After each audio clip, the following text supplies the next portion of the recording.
सुप्रभात विद्यार्थियों, मैं सुषमा कुमारी पांडे आज पुनः आपके समक्ष ऑनलाइन वीडियो के माध्यम से पूरक पाठ्य पुस्तक भारत की खोज से तनाव एवं दो पृष्ठभूमियां को लेकर उपस्थित हूँ। तनाव। भारत में तनाव सन 1942 के शुरू के महीनों में बढ़ा। युद्ध का मंच लगातार निकट आता जा रहा था और भारत के शहरों पर हवाई हमलों की संभावना पैदा हो गई थी। जिन पूर्वी देशों में युद्ध जोरों पर था, वहां क्या होगा? भारत और इंग्लैंड के संबंधों में क्या नया अंतर आएगा? चुनौती, भारत छोड़ो प्रस्ताव।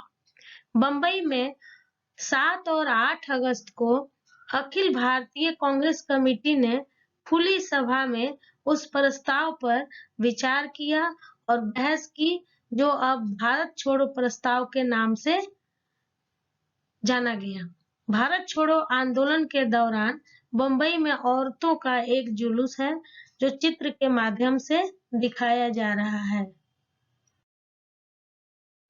वह एक लंबा और विशद प्रस्ताव था। उसमें अंतरिम सरकार बनाने का सुझाव दिया गया था। ऐसी सरकार जो मिली-जुली हो, जिसमें सभी महत्वपूर्ण वर्गों के लोगों का प्रतिनिधित्व हो और जिसका पहला काम होगा मित्र शक्तियों के सहयोग से भारत की सुरक्षा और अपनी सारी हथियारबंद और अहिंसक शक्तियों के साथ बाहरी हमलों को रोकना। कांग्रेस कमेटी ने संसार की आजादी के लिए ब्रिटेन और संयुक्त राष्ट्र से फिर अपील की और इस बात की स्वीकृति देना तय किया कि गांधी जी के अपरिहार्य नेतृत्व में अहिंसात्मक ढंग से एक जन आंदोलन शुरू किया जाए। यह स्वीकृति उसी समय लागू होती जब गांधी जी ऐसा निर्णय लेते। अंत में कहा गया कि कमेटी कांग्रेस के लिए शक्ति हासिल करना नहीं चाहती। ताकत जब भी आएगी तो वह भारत की सारी जनता की होगी। अपने समापन भाषणों में कांग्रेस सभापति मौलाना अबुल कलाम आजाद और गांधी जी ने यह स्पष्ट कर दिया कि उनका अगला कदम होगा ब्रिटिश सरकार के प्रतिनिधि वायसराय से मुलाकात करना और खास संयुक्त राष्ट्रों के मुख्य अधिकारियों से एक सम्मानपूर्ण समझौते के लिए अपील करना। 8 अगस्त सन 1942 को काफी रात गए यह प्रस्ताव अंततः पास हो गया। कुछ घंटे बाद 9 अगस्त की सुबह बंबई में और पूरे देश में अनेक स्थानों पर बहुत सी गिरफ्तारियां हुई और इस तरह हम अहमदनगर के किले में आए। दो पृष्ठभूमियां, भारतीय और अंग्रेजी। भारत में अगस्त सन 1942 में जो कुछ हुआ वह आकस्मिक नहीं था। वह पहले से जो बहुत कुछ होता आ रहा था उसकी चरम परिणति थी। इसके बारे में आक्षेप, आलोचना और सफाई के रूप में बहुत कुछ लिखा जा चुका है और बहुत सफाई दी जा चुकी है। फिर भी इस लेखन में से असली बात गायब है, क्योंकि इनमें एक ऐसी चीज को केवल राजनीतिक पहलू से देखा गया है जो राजनीति से कहीं अधिक गहरी थी। इन सबके पीछे वह तीव्र भावना बच रही थी कि चाहे कुछ हो जाए, यह राज्य अब बर्दाश्त नहीं किया जा सकता। व्यापक उथल-पुथल और उसका दमन। जनता की ओर से अकस्मात असंगठित प्रदर्शन और विस्फोट, जिनका अंत हिंसात्मक संघर्ष और तोड़-फोड़ में होता था। जबरदस्त और शक्तिशाली हथियारबंद सेनाओं के विरुद्ध भी लगातार चलते रहे। इनसे जनता की भावनाओं की तीव्रता का पता लगता है। यह भावना उनके नेताओं की गिरफ्तारी से पहले भी थी, लेकिन इन गिरफ्तारियों और उसके बाद अक्सर होने वाले गोलीकांड ने जनता के क्रोध को भड़का दिया। वे इतने क्रुद्ध और उत्तेजित थे कि चुप नहीं बैठ सकते थे। ऐसी परिस्थितियों में स्थानीय नेता सामने आए और कुछ समय के लिए उनका अनुसरण किया गया, लेकिन उन्होंने भी जो निर्देश दिए वे काफी नहीं थे। अपने मूल रूप में यह एक सहज जन आंदोलन था जो पूरे भारत में 1942 ईस्वी में युवा पीढ़ी ने, विशेष रूप से विश्वविद्यालयों के विद्यार्थियों ने हिंसक और शांतिपूर्ण दोनों तरह की कार्यवाहियों में बहुत महत्वपूर्ण काम किया। इस तरह 1857 के गदर के बाद पहली बार भारत में ब्रिटिश राज के ढांचे को बलपूर्वक चुनौती देने के लिए बहुत बड़ी जनसंख्या उठ खड़ी हुई। यह चुनौती मूर्खतापूर्ण और बेमौके थी, क्योंकि दूसरी ओर सुसंगठित हथियारबंद सैनिक शक्ति थी।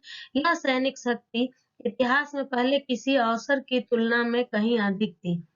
उस भीड़ ने न तो इस द्वंद की तैयारी ही की थी और न ही उसके लिए समय का चुनाव खुद किया था। यह स्थिति उनके सामने अनजाने ही आ गई थी। तात्कालिक प्रतिक्रिया के रूप में भले ही वह प्रतिक्रिया नासमझी से भरी या गलत रही हो, लेकिन उससे भारत की स्वतंत्रता के लिए उन्होंने अपने प्रेम और विदेशी शासन के विरुद्ध अपनी घृणा को प्रकट किया। सन 1942 के दंगों में पुलिस और सेना की गोलीबारी से मारे गए और घायल हुए लोगों की संख्या के अनुमानित सरकारी आंकड़े के अनुसार 1028 मरे और 3200 घायल हुए। जनता के अंदाज के अनुसार मृतकों की संख्या 25,000 कही जाती है, पर यह संख्या भी संभवतः अंतरंजित है। शायद 10,000 की संख्या ज्यादा सही होगी।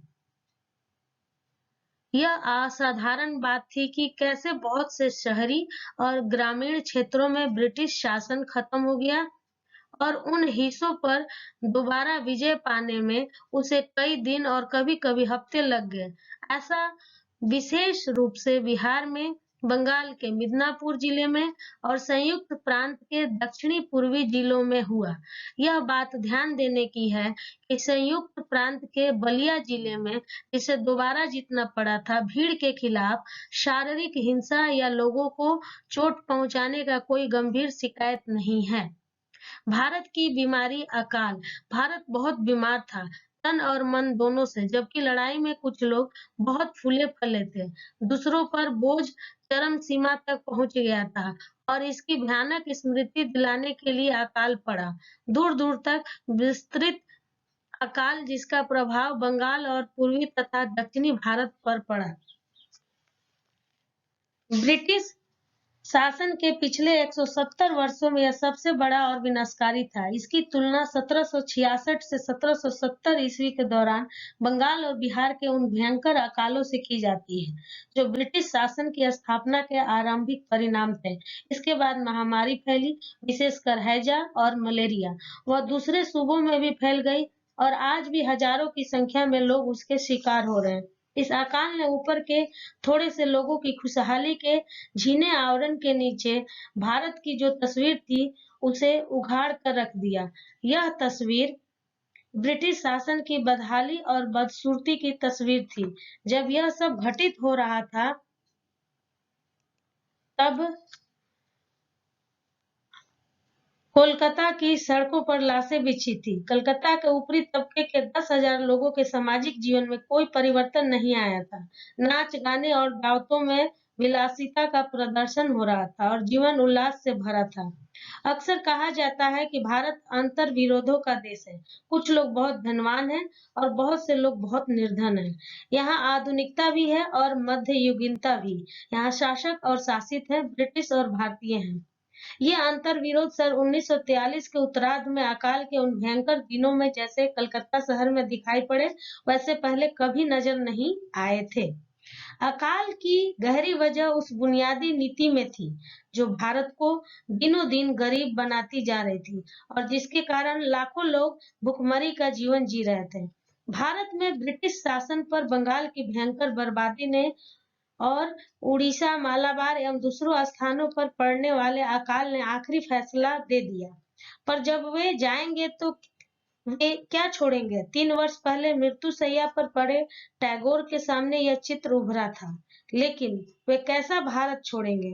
कितनी नग्न दुर्गति! अंत में उनके सदियों पुराने प्रशासन की धारा सूख जाएगी, तो वे अपने पीछे कितनी कीचड़ और कचरा छोड़ेंगे। भारत की सजीव सामर्थ्य। अकाल और युद्ध के बावजूद प्रकृति अपना कायाकल्प करती है और कल के लड़ाई के मैदान को आज फूलों और हरी घास से ढक देती है। मनुष्य के पास स्मृति का विलक्षण गुण होता है। वह कहानियों और यादों से निर्मित अतीत में बसता है। यह वर्तमान, इससे पहले कि हम उसका बोध हो, हमें अतीत में खिसक जाता है। आज जो बीते हुए कल की संतान है, खुद अपनी जगह अपनी संतान आने वाले कल को दे जाता है।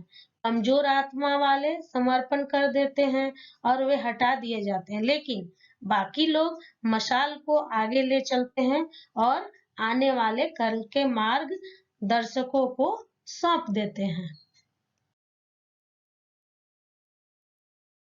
मेरे प्रिय विद्यार्थियों, जब तक आप स्वयं इन पाठों को नहीं पढ़ेंगे, तब तक आप पूर्ण रूप से नहीं समझेंगे। इसलिए कृपया करके इन पाठों को आप कम से कम 2 बार अवश्य पढ़ें, जिससे पूर्ण रूप से आपको समझ में आ जाए।